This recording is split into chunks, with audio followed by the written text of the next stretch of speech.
Love, lies, bleeding. A fairly new RT24 movie from Rose Glass. She did a horror movie, which I did watch, called Scent Maud. It's very dark and depressing.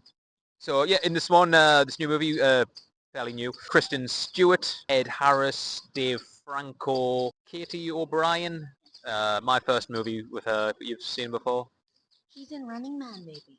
Oh, right, okay, yes. True crime-ish movie, though it is fiction. We follow Kristen Stewart's character, Lou, who works in a gym, Yes.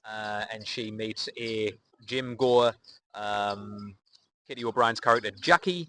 Passion and sex in the beginning. It's not long before things get a bit twisty and turny, and we get into a kind of talented Mr. Ripley situation of murders and murders to cover up other murders. Well, it's another A24 film, so you would RT24.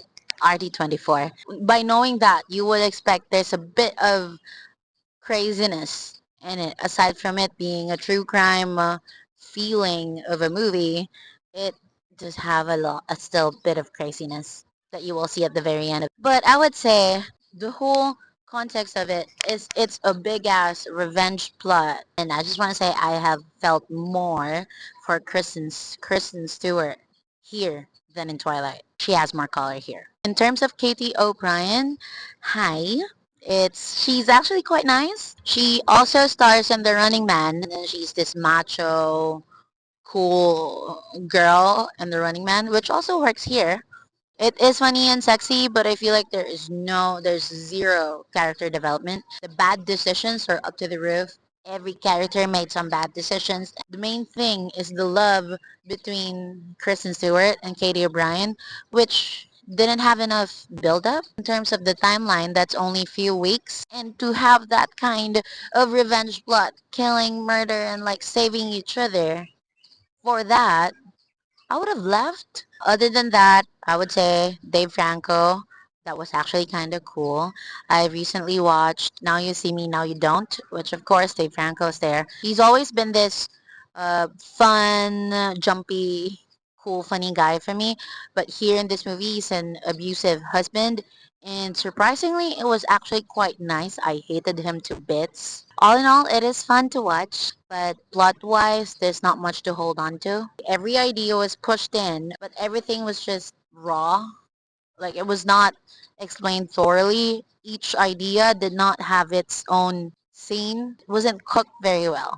I enjoyed this more than my. Still back and see why it got good reviews. As I said in the beginning, it has like a strong like true crime vibe to it, and that would have been the icing on the cake for me if it was a true crime story. The great opening, like the first 2 minutes, were really kind of stylish, and yeah, the whole movie like looked good. View from the gym, like the out view of the gym at night, and the stars, how the stars look like. Yeah, it had an obsession with the stars. This movie, like anytime there was a nighttime shot, it would always get a very pronounced horizon with stars. The characters, Ed Harris played a kind of good crazy guy, which I think he normally plays someone who's a bit unhinged, doesn't he? With those kind of glare eyes that he has. Dave Franco, I haven't seen Now You See Me, and I don't intend to. So if I just focus on the disaster artist and this movie as just my Dave Franco experiences, then yeah, all good. Yeah, I'm happy to keep an eye out for more Dave Franco.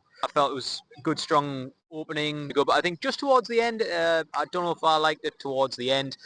So a big part of the story is like bodybuilding and then addiction to steroids, roid rage, as some of us know it. If this is true, you get on full-on hallucinations and things.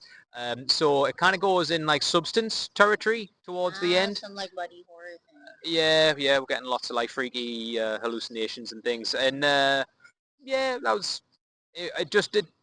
I was wanting to just kind of stick with reality, and then the very ending, like one of the characters is very kind of hallucinogenic. The whole movie, you've just any hallucinations you did experience, you knew you were seeing through the eyes of one character, but Yes. this hallucination at the end, It's a bit different, I no? didn't, yeah, and I didn't really understand that, and so it kind of just ruined the climax a bit. But all in all, a nice, as I said, just nice kind of risk take movie, and it turns out to be okay. I like when that happens. Very rare. Yes, okay, that's Love Lies Bleeding. The scariest part for me, that I thought Katie O'Brien's veins will pop out. That's it, and see you on our next review. Bye.